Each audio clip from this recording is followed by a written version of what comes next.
দেশ ধ্বংস করার সবথেকে মারাত্মক অস্ত্র হচ্ছে শিক্ষা ব্যবস্থা ধ্বংস করা। আসসালামু আলাইকুম, আমি খান তরিকুল ইসলাম, অ্যাডভোকেট, বাংলাদেশ সুপ্রিম কোর্ট। আমি ছোট মানুষ, বড় কথা বলতে চাই না, কিন্তু একটা কথা না বললেই নয় যে দেশকে যদি ধ্বংস করতে হয়, দেশকে যদি ধ্বংসের দিকে এগিয়ে নিতে হয়, দেশকে যদি ধ্বংসের দিকে ঠেলে দিতে হয়, তাহলে কি করতে হবে? দেশের শিক্ষা ব্যবস্থাকে একেবারে শেষ করে দিতে হবে বা শিক্ষা ব্যবস্থার পুরোপুরি ধ্বংস করে দিতে হবে। আমি যতটুকু জানি, আমার মনে হয় যে পৃথিবীতে যত উন্নত দেশ আছে তাদের শিক্ষা ব্যবস্থাটা কিন্তু ঠিক ততটাই উন্নত। অর্থাৎ যে জাতি বা যে দেশের নাগরিক যত শিক্ষিত, সে দেশ তত উন্নত। আর যত বড় উন্নত দেশই হোক, তাদের শিক্ষা ব্যবস্থা যদি ধ্বংস হয়ে যায় বা ধ্বংস করা যায়, সে উন্নত দেশ কিন্তু ধ্বংস হতে সময় লাগবে না। খুব দ্রুত, অল্প সময়ের ভিতর সে দেশ একেবারে চিরতরে ধ্বংস হয়ে যাবে। কেন ধ্বংস হবে না? কেন হবে না? আপনারা দেখেন যে একটা দেশের যদি অর্থনৈতিক ক্ষতি হয়, যত হাজার বিলিয়ন ডলারই হোক না কেন, কোনো না কোনো সময় বা কোনো না কোনোভাবে বা যে কোনোভাবে সেই ক্ষতি কিন্তু পূরণ করা যায়। অর্থের ক্ষতি অর্থের মাধ্যমে পূরণ করা যায়, কিন্তু লেখাপড়ার যে ক্ষতি, কোনো কিছুর বিনিময়ে এটা পূরণ করা সম্ভব নয়। কিভাবে পূরণ করবেন? টাকা এক বস্তার জায়গায় 5 বস্তা নেওয়া যায়, কিন্তু মানুষের যে ব্রেন, একদিনের পড়ার জায়গা 1 মাসের পড়া একদিনে নেওয়া যায় না।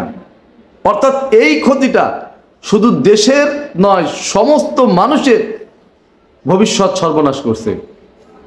একটা কথা মনে রাখবেন যে আজকে আমরা যারা আছি বিভিন্ন দায়িত্বে বা যে যেখানে আছি, আমরা তো কালকে থাকবো না, আমরা তো চলে যাব, এটাই স্বাভাবিক।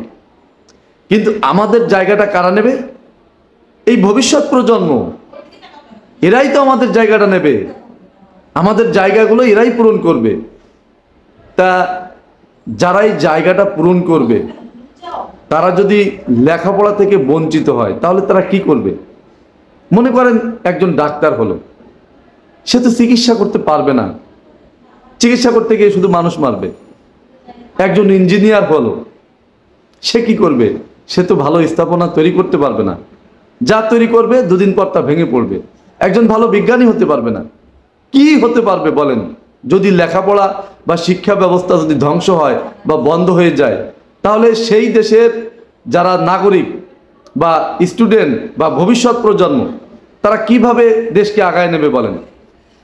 একটা দেশকে যদি পিছায় নিতে হয় বা 100 বছর 500 বছর পিছায় নিতে হয়, তার সব থেকে বড় ক্ষতিটা করতে হবে শিক্ষা ব্যবস্থায়। তাহলে সেই দেশের কোমর ভেঙে যাবে বা মেরুদণ্ড ভেঙে যাবে। শিক্ষা ব্যবস্থা যদি শেষ হয়ে যায়, তাহলে সেই দেশের ভবিষ্যৎও শেষ। আমার মনে হয় যে পৃথিবীতে যত উন্নত দেশ আছে, সমস্ত উন্নত দেশের লেখাপড়াটা বা শিক্ষা ব্যবস্থা কিন্তু ততটাই উন্নত। সব থেকে বেশি খরচ করা হয় এই শিক্ষা খাতে বা লেখাপড়ার জন্য। এটা সবাই জানে। লেখাপড়া শেষ মানে কি? মানুষ বা নাগরিকরা কি করবে?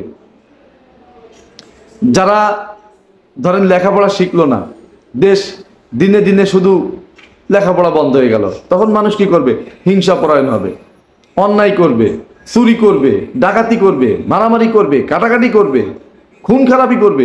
সবসময় এইগুলো নিয়েই তারা মেতে থাকবে। তখন কিন্তু কি হবে? দেশের আইন কিন্তু তারা মানবে না, মানতে চাইবে না। আইনের প্রতি তাদের শ্রদ্ধা থাকবে না। তারা মনে করবে যে এগুলো স্বাভাবিক ব্যাপার, মারবো, কাটবো, জেলখানায় যাব, আবার বেরোবো, আবার করবো। এটা পরিবর্তন করার পথ কি? শিক্ষা ব্যবস্থা। শিক্ষা ব্যবস্থা যদি না থাকে বা শিক্ষা যদি বন্ধ হয়ে যায় বা শিক্ষার যে ক্ষতি, এটা যদি এভাবে চলতে থাকে, তাহলে দেশের ভবিষ্যৎ কিন্তু ভয়ানক খারাপ। এটা যে কোনো দেশের ক্ষেত্রে, এটা শুধু আমাদের দেশ এমন কিন্তু না, সমস্ত দেশের ক্ষেত্রে। তাই লেখাপড়াটা আমার মনে হয় কোনো মতেই ক্ষতিগ্রস্ত করা ঠিক না। লেখাপড়া চালু রেখেই সব কিছু করা দরকার। কারণ এই যে যতটা পিছিয়ে যাচ্ছে, এই লেখাপড়া যত বন্ধ হয়ে যাচ্ছে, তত মনে হচ্ছে যে সারা দেশটা, পুরো বাংলাদেশটা পিছিয়ে যাচ্ছে। যা আগায় যেতে বা এই ক্ষতিপূরণ করতে কত বছর লাগবে বা কত সময় লাগবে, কত যুগ লাগবে, তা কিন্তু বলা কঠিন বা বলা মুশকিল। যাই হোক, দেশের শিক্ষা ব্যবস্থা দ্রুত চালু হওয়া দরকার। আমি বলতেছি না যে আমার কথা মতোই চালু করতে হবে, আমি শুধু এটা বলতেছি যদি শিক্ষা ব্যবস্থা ধ্বংস হয়ে যায় তাহলে দেশের ধ্বংস অনিবার্য। কোনো পারমাণবিক অস্ত্র দিয়ে দেশ ধ্বংস করা লাগবে না, কোনো কামান থেকে দেশ ধ্বংস করা লাগবে না। শিক্ষা ব্যবস্থা ধ্বংস মানে দেশ অটোমেটিক ধ্বংস। যাই হোক, সবাই ভালো থাকবেন। আসসালামু আলাইকুম।